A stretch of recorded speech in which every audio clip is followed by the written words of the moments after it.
everyone, I'm Megan Remblack and welcome to my channel, Meg Rem Softball. All right guys, we're gonna take a quick 10-minute warm up that we're gonna do to make sure that we are mobilizing the hips, the shoulders, the upper back, getting our core glutes involved, priming our central nervous system, and just making sure that we're working on a little coordination before we throw.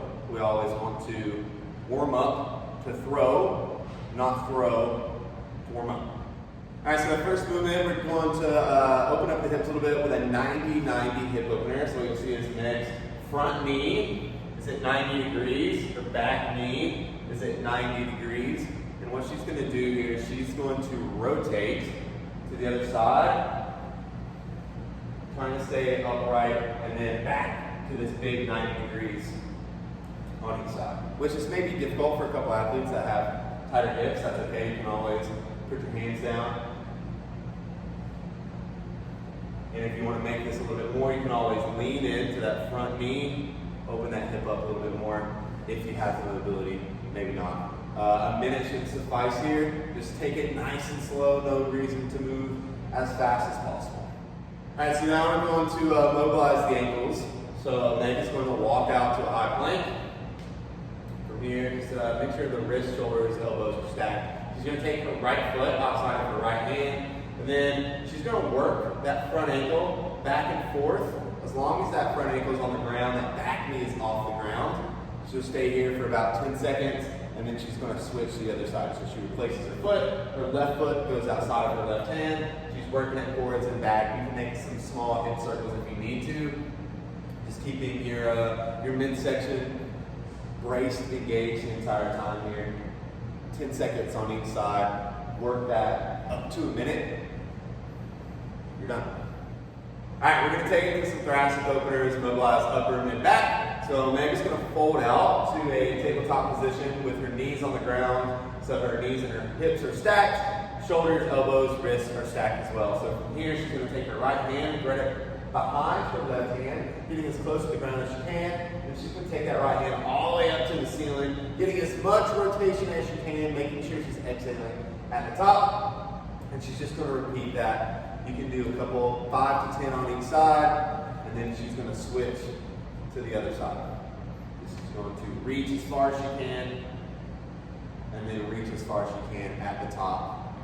Maybe hear some cracking, some popping here.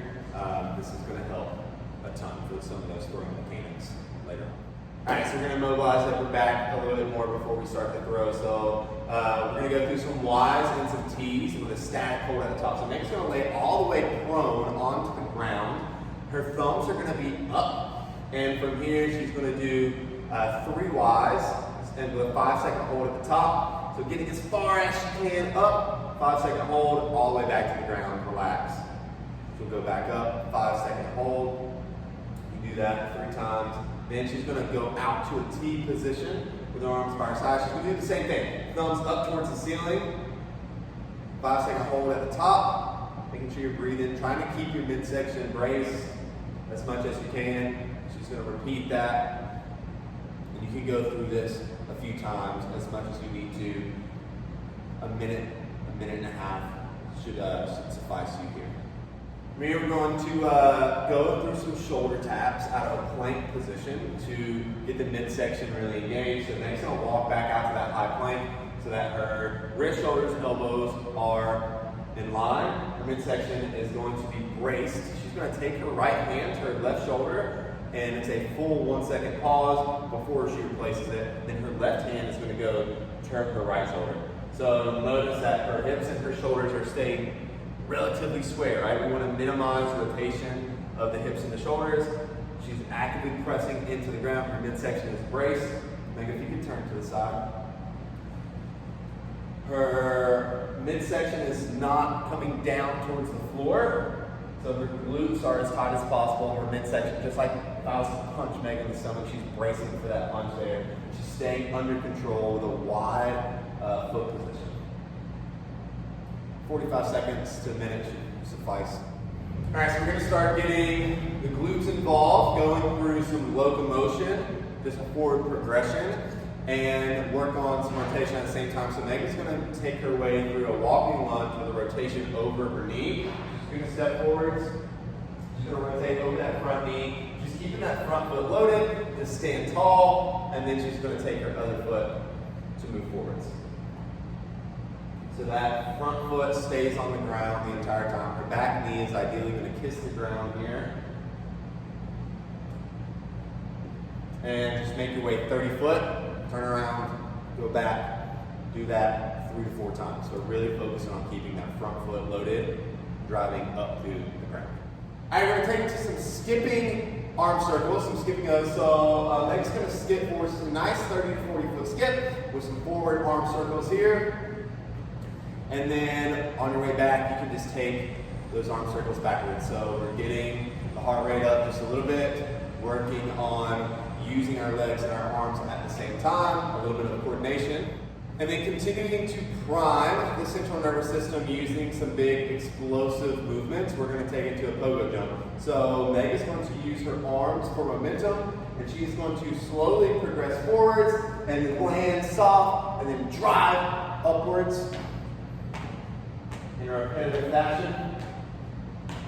10 to 15 feet here, turn around, do it again, 2 to 3 times, should be good. Your heart rate should be really starting to build here.